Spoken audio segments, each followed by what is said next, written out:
ஒரு ஊர்ல ஒரு குட்டி எறும்பு, ஒரு சுட்டி எலிக்குட்டி, ஒரு தொப்ப தவளை மாமா, ஒரு செல்ல கோழி குஞ்சு, அப்புறம் ஒரு பளபள பொன்வண்டுன்னு 5 ஃப்ரெண்ட்ஸ் இருந்தாங்களாம்.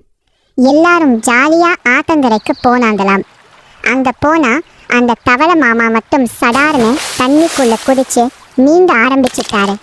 மற்ற ஃப்ரெண்ட்ஸ்க்கு நீந்த தெரியாதுல்ல, அதனால அவங்க ஒரு சூப்பர் ஐடியா பண்ணாங்க. எலிக்குட்டி என்ன பண்ணுச்சு தெரியுமா? ஒரு சின்ன தேங்காய் சிரட்டையை தூக்கிட்டு வந்துச்சாம். எறும்பு குச்சி கொண்டு வந்துச்சாம். கோழி குஞ்சு ஒரு பெரிய இலையை எடுத்துட்டு வந்துச்சாம். பொன்வண்டு ஒரு நூலை கொண்டு வந்துச்சாம்.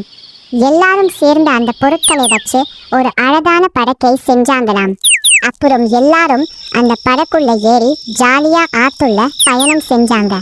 நீண்ட தெரிஞ்ச தவளையை இதை பார்த்து ஆச்சரியப்பட்டு போச்சாம்.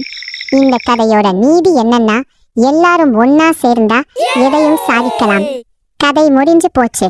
கதை பிடிச்சிருந்த லைக் பண்ணிட்டு அப்படியே நம்ம சேனல் சப்ஸ்கிரைப் பண்ணுங்க. Bye bye.